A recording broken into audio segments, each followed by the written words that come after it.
ऋतु आने पर हम सब वर्षा से बचने के लिए साधन करते हैं।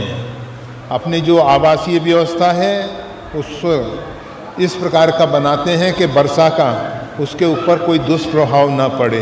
जो झोंपड़ी में रहने वाले हैं वो भी उसके ऊपर कुछ ऐसी व्यवस्था करते हैं जिससे वर्षा में पानी पड़ने पर सुरक्षा हो सके। घर से बाहर निकलने के लिए हम रेनकोट, छतरी आदि आदि का सहारा ले लेते हैं। इसी प्रकार से कलयुग से बचने के लिए प्रकृति ने साधन बताए हैं। रामचरितमानस में राम नाम नर केसरी, कनक कशिप कलिकाल, जापक जन प्रहलाद जिमि, पालहि दल सुरसाल। कलिकाल जो है हिरण्यकशिपु है और जापक जन जो है वो प्रहलाद है। राम नाम नरकेसरी, और जो भगवान का नाम है वो नरसिंह भगवान है। अगर हम भगवान के नाम का अवलंब ले लेते हैं, भगवान का नाम सुमिरन करते हैं, जप करते हैं, हो सकता है कि सुमिरन हर समय ना हो। राम नाम शिव सुमिरन लागे, राम राम ते ही सुमिरन कीना, हृदय हरस कपि सज्जन चीना। ये सुमिरन और जप दोनों में अंतर होता है। सुमिरन कहते हैं हृदय से, मनोभाव से, फिर परमात्मा का चिंतन किया जाता है, वो सुमिरन है। उसमें जप भी साथ में हो सकता है। जब राम नाम का सुमिरन की बात आती है,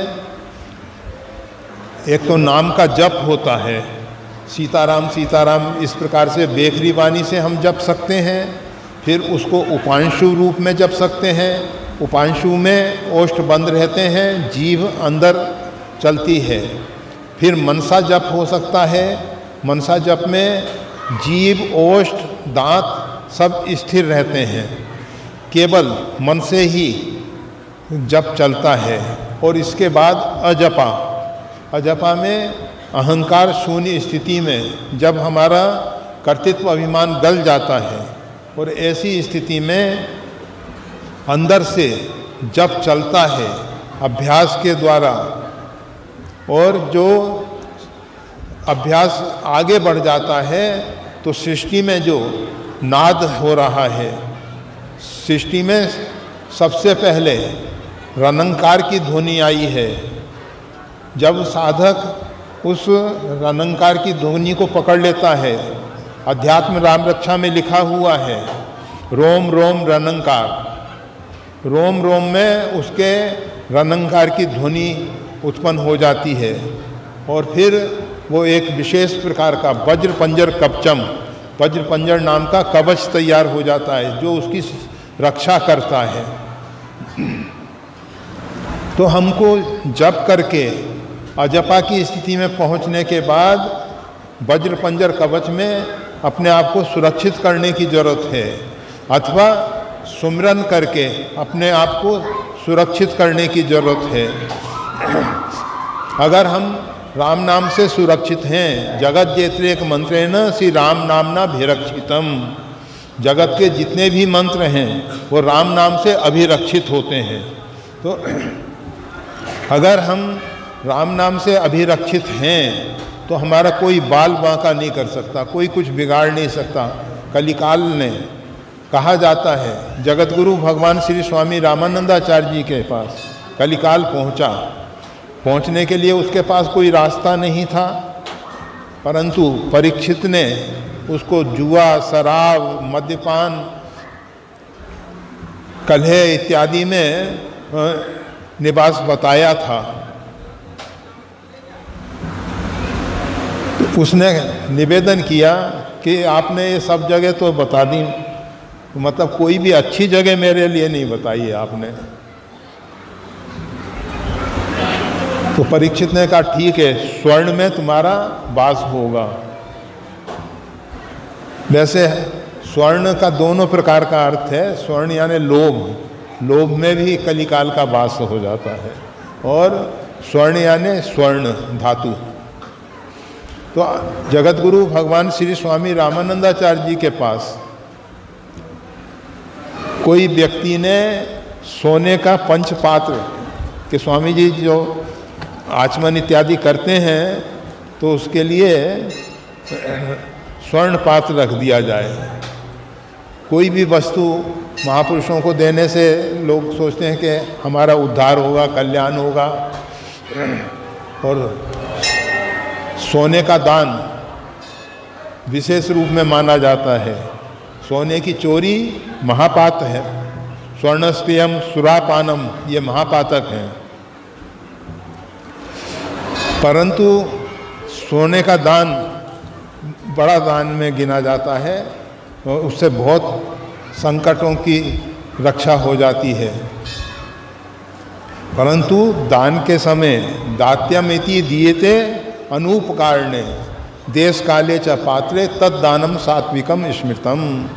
जो दान देश काल परिस्थिति के अनुरूप सुपात्र को दिया जाता है, अनूपकारणे, बिना किसी प्रयोजन के, बिना किसी कारण के, तत्दानम, वह दान जो है सात्विक माना जाता है।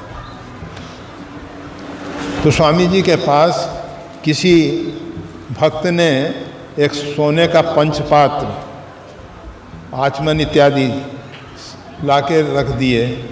स्वामी जी की सेवा में रखे गए। स्वामी जी ने जैसे ही आचमनी से जल लेने के लिए रामाय नमः, रामभद्राय नमः, रामचंद्राय नमः किया, तो उनको लगा कि इसमें कुछ विशेष प्रकार की नकारात्मक ऊर्जा ने प्रवेश कर रखा है। स्वामी जी ने कहा, कौन हो, सामने आओ। कलिकाल हाथ जोड़ के कंपित होता हुआ खड़ा हो गया। कलिकाल ने कहा, महाराज 4 युग ब्रह्मा जी ने बनाए हैं, और आपकी बनाई हुई सृष्टि में ब्रह्मा जी को अधिकार है। ब्रह्मा जी ने ये जो व्यवस्था दी है उसके अनुसार पहले सतयुग आता है, त्रेता आता है, द्वापर आता है, कलयुग आता है। अब मेरा काल चल रहा है, मैं आया हूँ, मैं आपकी शरण में हूँ। आप शरणागत वत्सल हैं, आप शरणागत का त्याग नहीं करते हैं, आप मेरी रक्षा कीजिए। स्वामी जी ने कहा, ठीक है, अब तुम शरण में आ गए हो तो भगवान का नाम स्वयं भी जप करो, और जिससे तुम्हारे मन बुद्धि स्थिर रहेंगे, तुम कोई गलत निर्णय नहीं ले सकोगे। और जो व्यक्ति राम नाम का अवलंब लिए हों उनको सताना नहीं। जिसने राम नाम का सहारा ले रखा है, जो राम नाम का जप करता है, उसको सताना नहीं। और अगर कोई नाम के बल पे अपराध करता है, नाम की ओट में पाप करता है कि हम तो नाम लेते रहते हैं और पाप हमारा क्या करेगा, पाप हमारा को छू भी नहीं सकता है। राम नाम के बल पे जो पाप करते हैं, अपराध करते हैं, एक तरफ नाम संकीर्तन करते हैं, दूसरी तरफ दूसरों को ठगते हैं, बेईमानी करते हैं, चोरी डकैती करते हैं, तो ऐसे लोगों को तुम छोड़ना नहीं, उनके ऊपर तुम अपना दुष्प्रभाव दिखा सकते हो। राम नाम के आधार पे जो दुष्कर्मों में प्रवृत्त लोग हैं उनको दंडित करना। स्वामी जी का आदेश मान के कलिकाल ने ये बात स्वीकार कर ली है। और जो लोग प्रेम भाव से, सदहृदय से क्षमा याचना करते हुए कि प्रभु जीव हैं, भूलें होती हैं, फिर भी कोशिश ये करनी चाहिए कि जहाँ तक हो सके हम अपराध से बचें, और फिर भी भगवान से प्रार्थना करनी चाहिए कि हमने जान में अनजान में अनेक अपराध किए हैं, उनको आप क्षमा करके आप हमको आश्रय दीजिए। तो इस प्रकार से भगवान का आश्रय लेके नाम जप करने वाले कलिकाल से रक्षित हो जाते हैं। वीडियो देखने के लिए धन्यवाद। श्री गुरुदेव की वाणी का और ज्यादा लाभ लेने के लिए कृपया हमारे चैनल को लाइक और सब्सक्राइब करना ना भूलें। चैनल का लिंक डिस्क्रिप्शन बॉक्स में उपलब्ध है। जय श्री राम।